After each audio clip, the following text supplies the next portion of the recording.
It's devastating for a cancer survivor to hear that the disease has returned. But when this news was broken to Karissa Samuel, she responded with characteristic courage. She's a special kind of person who's completely unselfish about caring for others, as Mishal discovered. Karissa Samuel would be proud to say that she has a soft heart, but that doesn't make her a pushover.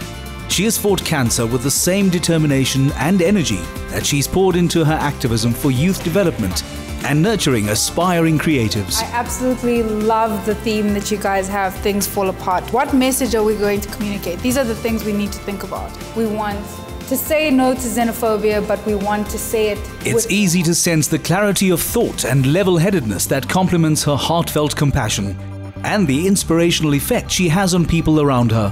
How are you? Good to see you. Lovely to meet you. Karissa, this is so cool. You're hanging out with your students. Yeah, no, they're cool cats. Well, guys, I know you're all eager students, but class is over. I want to chat more to Karissa. Cheers, guys. Cheers, guys. Ciao. Be good. You are a social entrepreneur. What right. exactly is that, though? Break it up. Social entrepreneur. It's a business entrepreneurship that's for social good, and that's what I live for. Something that you're extremely passionate about is your foundation. Please tell me about it. The foundation is actually a social enterprise. We give services to corporates in return for their investment. Services around their scorecard, corporate social responsibility, skills and training, and we teach them or tell them how to have an impact. And we have some white label projects, of which My Future First is one of them, that they can actually get involved in and spend their money, because collaborative impact is bigger than just one company doing something on their own. So we always encourage them to collaborate. What are some of the main activities of the foundation? My Future First is building young people for the creative economy. So that's film, media, broadcasting, advertising, etc. And one of the things that we do is we offer scholarships. So they attend university. But nothing is just a scholarship. We actually give them a holistic education. So we've negotiated with the university that we get a day a week.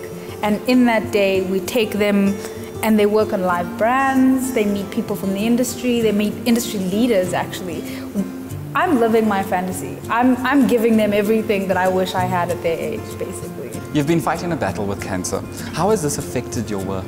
Wow, it's a journey and a half, I tell you. I was first diagnosed in 2012 with breast cancer. Fought it, won remission in less than a year. But unfortunately, about a year later, I started having pain in my back, and it turned out to be that the breast cancer had metastasized in my bones. So right now, I'm currently in chemo. You're seeing me, less than a week before my next chemo. And we're gonna take it from there, because it's a one step at a time journey. As much as I like to think ahead and dream big, I said that in 25 years, I'm gonna come back and moonwalk across my oncologist's desk and say, see? Well, Karissa, I definitely want to continue this conversation. Should we head on home? You just want to eat my mother's food, I know. Absolutely. Born in KwaZulu-Natal and raised in Johannesburg, Karissa grew up surrounded by love, students, and a family actively involved in social responsibility. Karissa, after you. Yes, thank you. Welcome to my home. Lovely. Thank you for bringing me into your home. And this lovely flowers, tell me about it. Actually, they're from one of my best friends who lives in Nelspruit, and she couldn't be here for my chemo, so she sends love. Who is Karissa Samuel as a person? I make things happen. I'm not a big fan of let's do workshops around talking to solve this and conferences about that. I did all that in my early 20s. I now want to see action, and I like to make things happen. What was your childhood like growing up? Oh, I always say the only thing missing is the white picket fence. I'm an only child. I don't know if that's a blessing or a curse, but you know, that means that all of my parents' attention is on me 24/7. But then the good side of that is when I'm going through something like this, the chemo, my parents are by my side through everything. Karissa, what has been your greatest challenge? The cancer. Absolutely. The second time round actually has been a lot harder than the first. Despite not having that anxiety around not knowing what to expect, I think it's a different kind of anxiety, knowing what to expect. and I'm at a different stage with the cancer this time. So there's different repercussions to it, and it's really calling for a drastic lifestyle change. Things like going vegan, and I mean, I enjoy a good piece of meat, you know, but it's a challenge I'm taking with bull by the horns. I almost feel like this is not fair to ask you because you've lived such a big life. But I'm going to have to ask you, what has been the biggest highlight thus far? Meeting the president of Russia.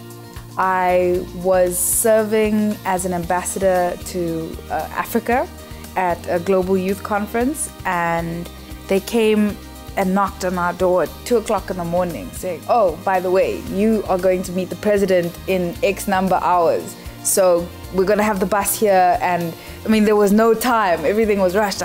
What am I going to say to the president? And we ended up going to Gorko in Russia, which is where the presidential palace is. And we ended up having tea and cake with him and just laughing with him and relating to him as a human being. And that was a special moment. Karissa, tell me about your ambitions and dreams. Oh, I want to change the world, Mish. I want every young person to be educated and to be employed and to be okay. I want us to be a more selfless nation, to stop thinking so much about ourselves and our journeys. And imagine if we all just committed to doing one positive act for someone else every day. It doesn't take much. What message would you like to send out to South Africans? Together, positive minds can achieve the impossible. I feel like if we collaborated more, if we listened to each other more instead of just talking for the sake of talking, if we actually were empathetic to the next person. It doesn't take much, but you don't know how much of a positive impact you can have on that person. Well, I didn't get to celebrate your birthday, but that doesn't mean we can't have cake and tea. Ooh, I love cake. I made it specially. Yeah? Absolutely, look at it. Come on. Oh, I specially went to the store. Oh, it looks beautiful. Thanks, Mishal. This is Hope, my precious Hope Opalox. Hope Opalot, look at that 3 beautiful months coat. old. How would you describe Karissa? She's a very determined person.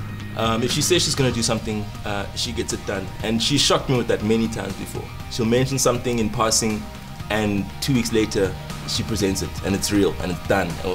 Whether it's a business or an idea or something that she's writing. She's a very determined person, and she says what she does what she says she's going to do. Pamela, as a mother, what would you describe as her greatest strength? Her passion and her drive to want to achieve, you know, and change the world. I think Karissa wants to make an impact in somebody's life in a positive way. Well, I think on that note, that's more reason to celebrate. Yes, please. Oh, there we go. I like it. And bring on those strawberries. Life isn't always sweet, but it's people like Karissa who make the world so much richer.